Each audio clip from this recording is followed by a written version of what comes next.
अंश BPSC classes में आप सभी का स्वागत है। पिछले ब्लॉक में आप लोगों ने सिंधु घाटी सभ्यता के पतन के बारे में कुछ जानकारियां प्राप्त की थी। इस ब्लॉक में मैं आप लोगों को सिंधु घाटी सभ्यता की कुछ विशेषताएं जो हैं उसके बारे में आप लोगों को जानकारी प्रदान करने का कोशिश करूंगा, जो आप लोगों को परीक्षा के दृष्टिकोण से अति महत्वपूर्ण साबित होगा। सिंधु घाटी की सभ्यता, जब हम इसका बारीकी से अध्ययन करते हैं तब हमें इसकी कई विशेषताओं के बारे में पता चलता है, जो इसे अन्य प्राचीन सभ्यताओं से अलग करती है। और इन विशेषताओं को कहीं न कहीं हम वर्तमान में हिंदू धर्म में भी देख सकते हैं। सिंधु घाटी सभ्यता की जब हम विशेषताएं को अध्ययन करना प्रारंभ करते हैं तो सर्वप्रथम हमें यह जानकारी मिलती है कि सिंधु घाटी सभ्यता एक नगरीय सभ्यता थी।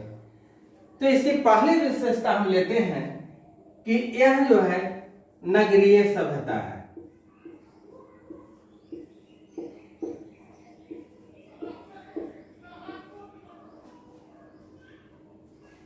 सिंधु घाटी सभ्यता एक नगरीय सभ्यता थी।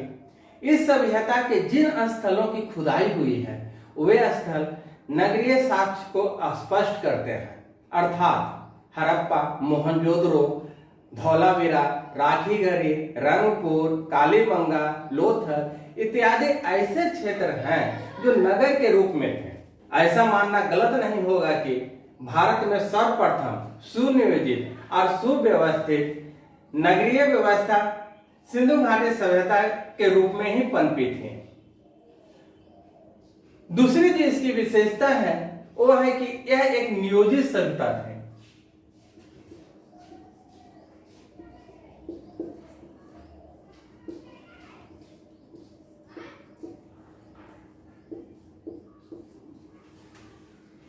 सिंधु घाटी सभ्यता का नगर नियोजन अत्यधिक उल्लेखनीय है।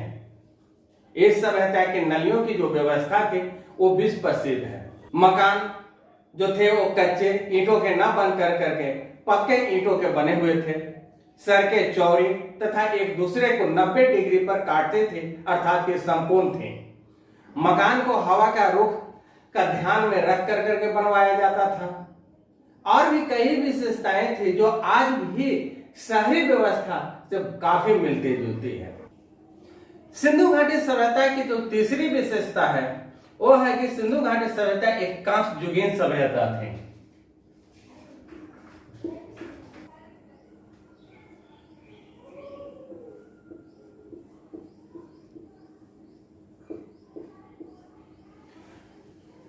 यहाँ के लोग कांस्य से बनी हुई चीजों का प्रयोग करते थे।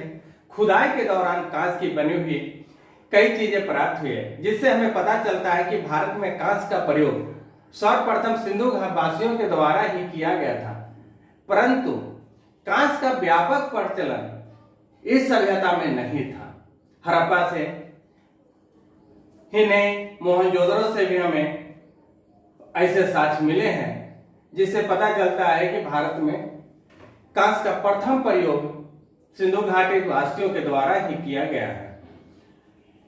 चौथी इसकी विशेषता है यह एक आद्य ऐतिहासिक सभ्यता है।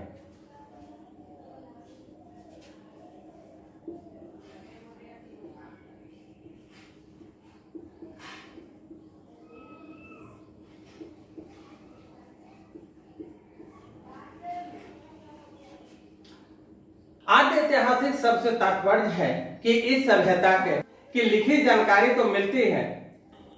आद्य ऐतिहासिक सभ्यता से तात्पर्य है कि इस सभ्यता के लोगों को लिपि का तो जानकारी थी, परंतु उसे अभी तक पढ़ा नहीं गया है। इस सभ्यता की लिपि भाव चित्रात्मक होती थी, जो मुहरे, मेंढभांडों इत्यादि पर मिलती है, जबकि धौलावीरा में यह दीवारों पर उत्कीर्ण पाया गया है। चौथी, अब पांचवी विशेषता को हम देखते हैं। पांचवी विशेषता इसका है कि यह एक शांति प्रिय सभ्यता थी।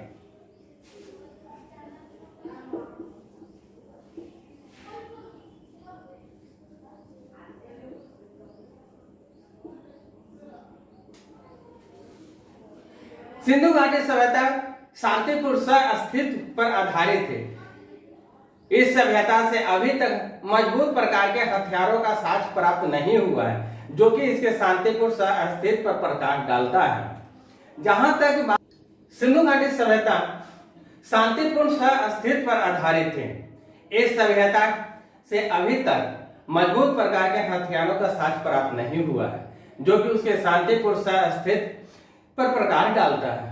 मोहनजोदड़ो से जो हमें 40 शव प्राप्त हुए हैं, उसमें कहीं भी कटे का निशान नहीं है।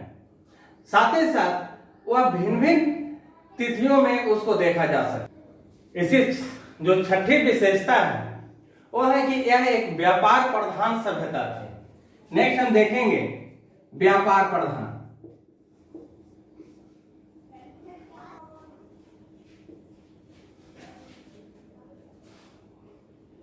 सिंधु घाटी सभ्यता अपने व्यापार के लिए भी विख्यात है।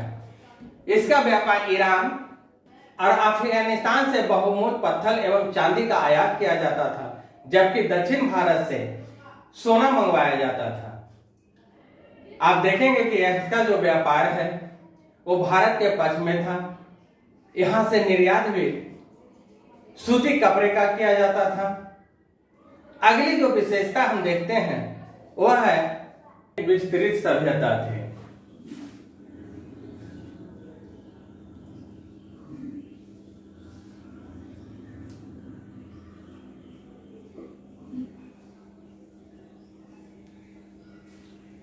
सिंधु घाटी सभ्यता एक विस्तृत सभ्यता है।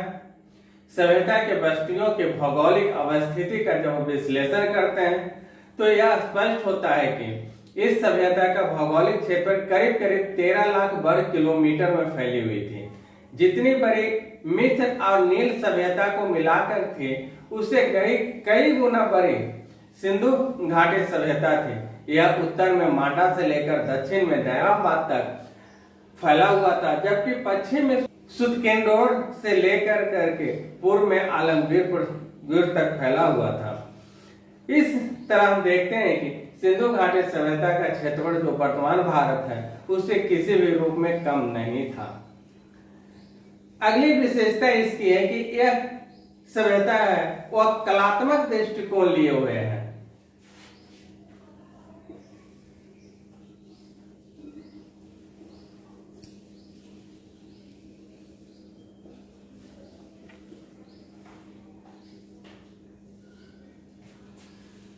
सिंधु घाटी सभ्यता के लोग कला एवं संस्कृति में बहुत ही निपुण थे। वहां के लोगों को मूर्ति कला, बर्तन बनाना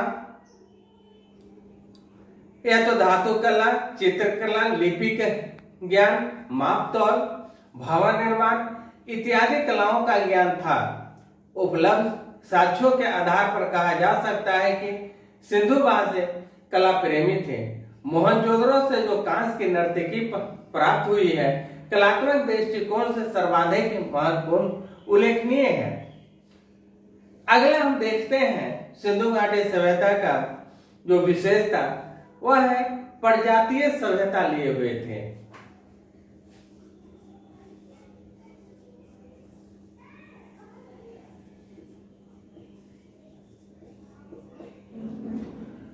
सिंधु घाटी सभ्यता एक बहुप्रजातीय सभ्यता थी। इस सभ्यता में 4 प्रजातियों के लोगों के उपस्थिति का वर्णन। सिंधु घाटी सभ्यता एक बहुप्रजातीय सभ्यता थी।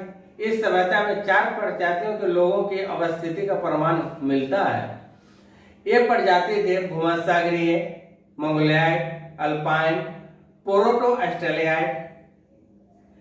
इस क्षेत्र में सर्वाधिक मात्रा में भूमध्यसागरीय प्रजाति के लोग मिलते हैं, जबकि निग्रोटिक प्रजाति के यहाँ लोग नहीं रहा करते थे। सिंधु घाटी सभ्यता का महत्वपूर्ण विशेषताओं में एक और है, वो है धार्मिक विशेषता।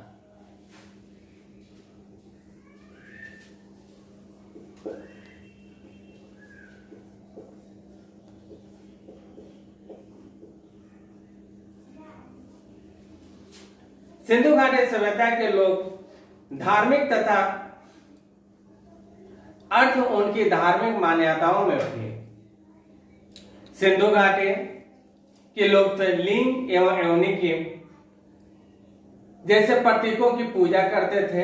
इसके अलावा वे वृक्ष पूजा, पशु पूजा, अग्नि पूजा, जल पूजा करते थे। यहाँ के लोग पवित्र स्थान और जल पूजा को अत्यधिक महत्व देते थे। यहाँ के लोग प्रतीक स्थान और जल पूजा को अत्यधिक महत्व देते थे। इसके अलावा यहाँ के लोग पशु बलि तथा मानव बलि भी देते थे। कहीं कहीं पर मातृ पूजा का भी उल्लेख मिलता है। इस प्रकार हम देखते हैं कि सिंधु घाटी सभ्यता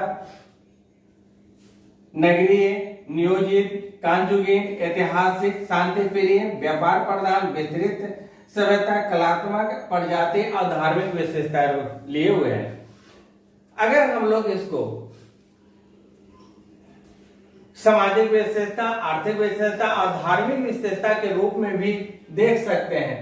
जहां धार्मिक विशेषता अलग लिए हुए हैं, वहां हम देखते हैं कि यह जो है वो आर्थिक व्यवस्था लिए हुए हैं। वहीं यहाँ पर हम लोग देखेंगे कि यह सामाजिक विशेषता को प्रदर्शित करता है। इस तरह से सिंधु घाटी सभ्यता की विशेषता जो थी उसका ब्लॉग मैं यहीं पर समाप्त करता हूँ और मैं अगले सिंधु घाटी सभ्यता की निरंतरता की ओर। कारण है कि सिंधु घाटी सभ्यता के बहुत से ऐसे तत्व हैं जो हमें बाद के कालों में ही नहीं, वर्तमान अर्थात कि 21वीं और 22वीं सदी में हमको देखने को मिल रहा है। जो हमारे चैनल पे नए आए हैं सब्सक्राइब कर लेंगे, घंटी को बजा लेंगे, लाइक करना, शेयर करना ना भूलेंगे। मिलते हैं अगले वीडियो में।